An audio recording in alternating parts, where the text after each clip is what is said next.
Donc, début du chapitre 10.1. Donc, on va commencer avec le calcul d'aire de certaines figures planes. Il y a une technique pour faire la démarche qui s'appelle la technique FRC. C'est vu dans une autre vidéo. On en reparlera. Voici la feuille de formule avec laquelle je vais vous donner là, pour cette année. Donc, voici les formes avec lesquelles on va travailler. Donc, les rectangles, les parallélogrammes, les carrés, les triangles, les losanges, les trapèzes, les polygones réguliers et bien sûr aussi des formes complexes là, que je vais essayer de vous expliquer plus rapidement. Donc commençons rapidement. Ce que je vais essayer de faire, c'est surtout de faire des petits exemples rapides. Donc, par exemple, si je prends la formule pour un rectangle ou un parallélogramme, on remarque que c'est la même formule. On ne commence pas à chercher là, que ce soit un rectangle ou un parallélogramme, c'est la même forme. Juste pour donner un petit truc, là, on prend ce petit triangle-là ici, là, puis on le rajoute ici. Ça fait un rectangle. C'est pour ça que c'est comme la même forme, un rectangle et un parallélogramme. Donc, si vous avez à faire un problème comme celui-là, et par exemple, vous avez un rectangle qui a une base de 6 puis une hauteur de 3. Donc, on va faire ici 6 fois 3. Donc, son aire va être de 18 unités. Donc, si c'était des centimètres, ça fait 18 cm carrés, par exemple. Même chose pour le parallélogramme. La donnée ici, comme ça, d'un parallélogramme, le côté n'est jamais utilisé dans le calcul d'aire. C'est toujours sa base et sa hauteur. Très important. Pour un carré, donc le carré, une forme comme ça ici. Donc, côté à la 2. Il y en a plusieurs des fois qui vont dire, ouais, mais c'est C fois C ou base fois hauteur. Petit truc, commencez à utiliser cette formule-là ici qui est côté au carré, très important d'utiliser de cette façon-là avec l'exponentiation. Donc, si j'ai un carré qui a, par exemple, un côté de 6, un exemple que je peux vous faire ici, donc c'est 6, 6, 6, 6 partout. Donc, son aire, c'est le côté au carré, donc 6 à la 2, ça fait ici 36. 36, c'était des millimètres, par exemple.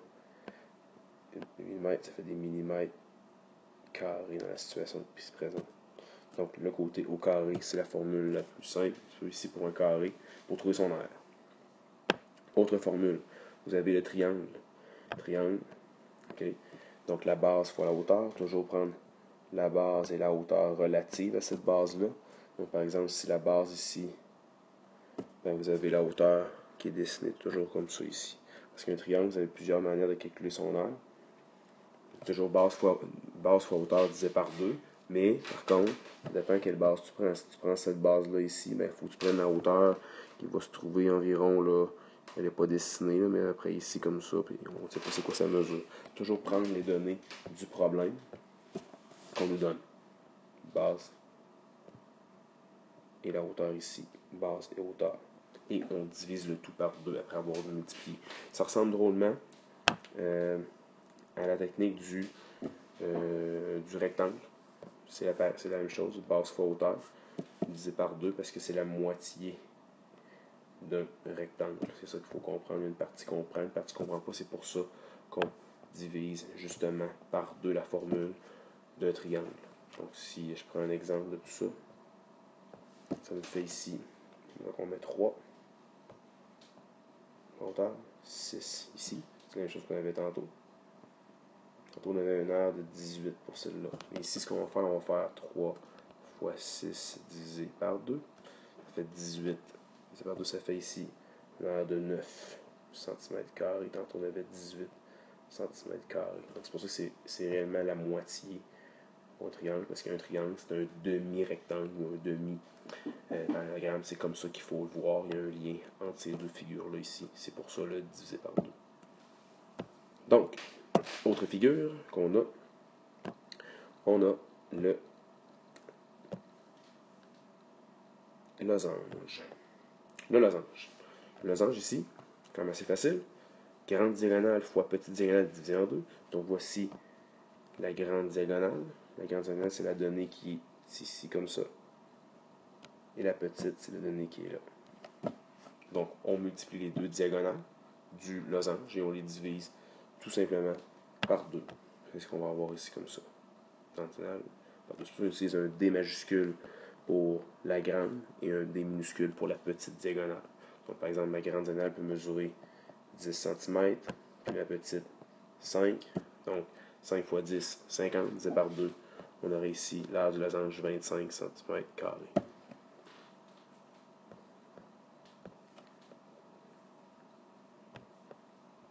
Dernière figure, la plus complexe, c'est le trapèze. En fait, c'est l'avant-dernière. Le trapèze, ici, vous avez la formule qui est là. Grande base. La grande base est située toujours en bas. En fait, elle peut être en haut, mais c'est la base la plus grande. C'est qu'on prend un B majuscule. La petite base, un B minuscule. Et la hauteur, qui est toujours la distance entre ces deux bases-là ici. Donc, grande base plus petite base. Les parenthèses sont super importantes parce qu'on commence à additionner les deux bases en premier ensemble. Et ensuite, on multiplie le tout par la hauteur. Et après, on divise par 2. Donc, il y a 3 opérations ici à faire comparativement aux autres formules d'air. Donc, exemple.